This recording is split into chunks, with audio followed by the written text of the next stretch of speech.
wasn't going to make a video on this because it was all just kind of an experiment, just doing some stupid stuff to see if it works. What I have here is an axial SCX10 deadbolt chassis. I'll show you what I've done just to kind of customize this bug look and get that cage look in the rear. It's actually pretty simple. It requires a drill bit, maybe a SCX10 deadbolt cage if you don't have it already, because it's the part that goes to this.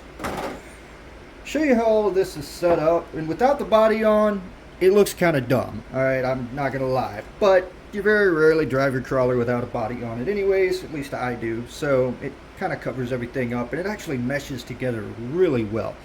So first of all, this is a proline bug body for a Traxxas Slash 4x4. It's been hacked up, been on multiple different vehicles. It's got a crap ton of different coats of paint, but most importantly is how to cut it. I tore the fenders out and then cut along here and right around the top of the window seal and then back down on that side. That's how I have that cut. Number two thing you're going to need is a Traxxas Summit rear bumper or anything that has similar dimensions. And I just shaved the sides off here, and then we went in. If I can get you a good view of this, I don't know. There we go. You can see right here where a light used to be.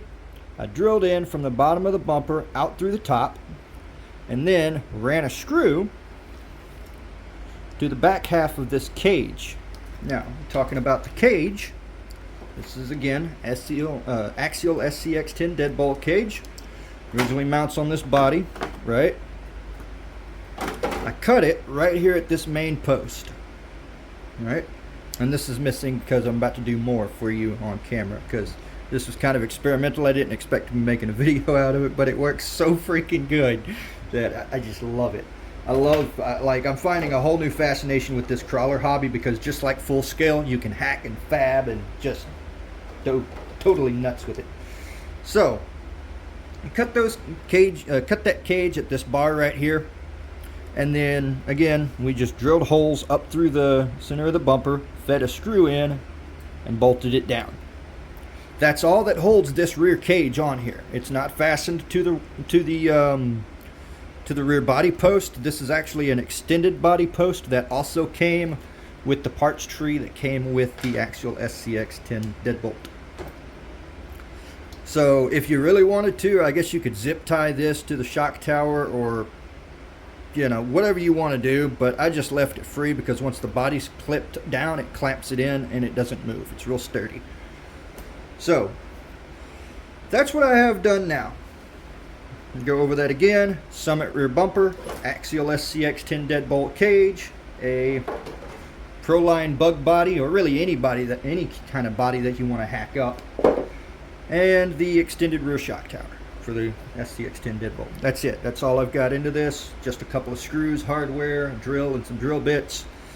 And right now, it looks pretty stupid, don't it? But once we put a body on,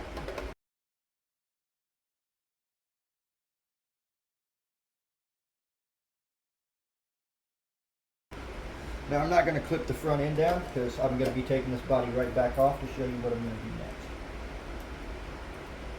There we go. So now, once you actually get the body clipped down, it looks freaking sweet with that cage back there, don't it? I love that, man. This is so cool.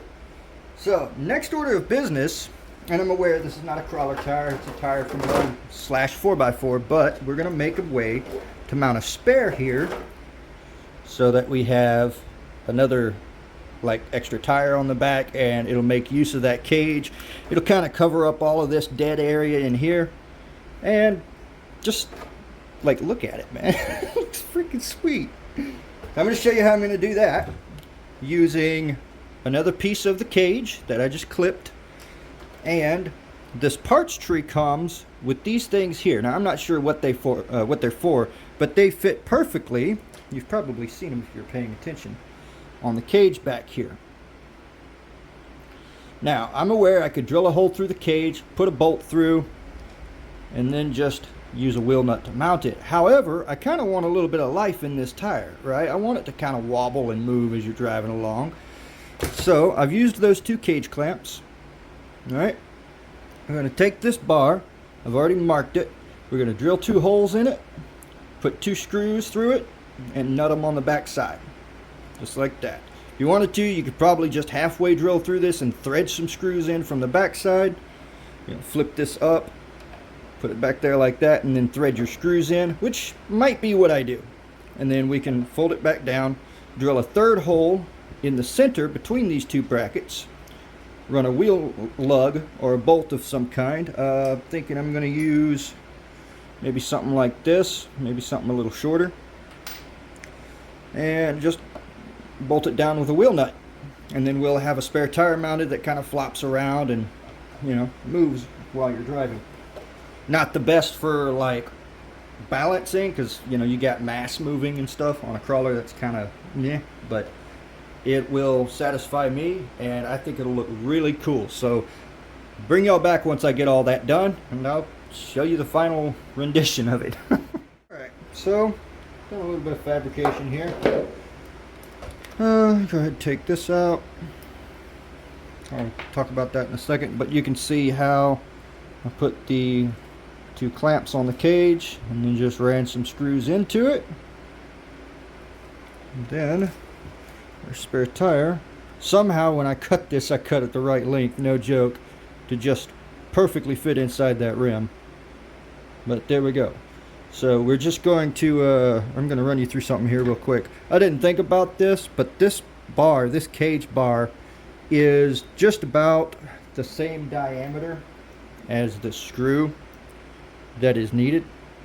So you can't drill unless you're really, really good at it. You can't drill a centered hole on this bar. At least I failed to. So I just got me a washer here. I don't even know what this is from. Chances are a bicycle or something. And we're just going to feed this right in between those 2 bars, like that. And then that's going to go like that. We've got us an Allen wrench here that we're going to kind of fiddle our way around with and find the head of that bolt. There it is. And now a wheel wrench and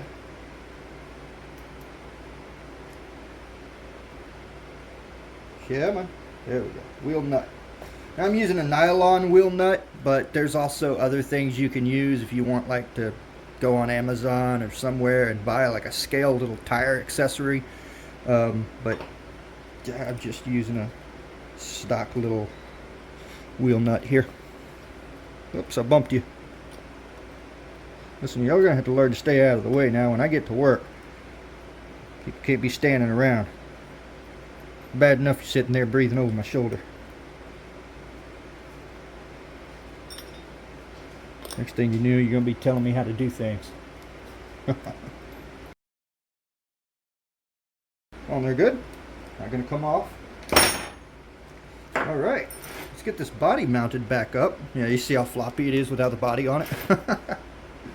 Get this body mounted back up, and maybe I'll take some still shots of it, kind of some beauty shots, if you can. If you can call this thing a beauty. A little bit hacked together. It's paint's chipping. I think it looks cool though. Like, this body wound up a happy accident. I used the wrong paint when I first painted it because it was my first time and I didn't realize you needed polycarbonate paint. So all of this stuff started flaking off over the years, and yeah, last night this probably isn't going to hold up much better. Took a can of paint and sprayed the inside of the body red just to cover up these clear spots, and now it looks like primer coming through. Which again just looks freaking cool, man. So yeah, let's get this body mounted up on here and we'll take some pictures of it.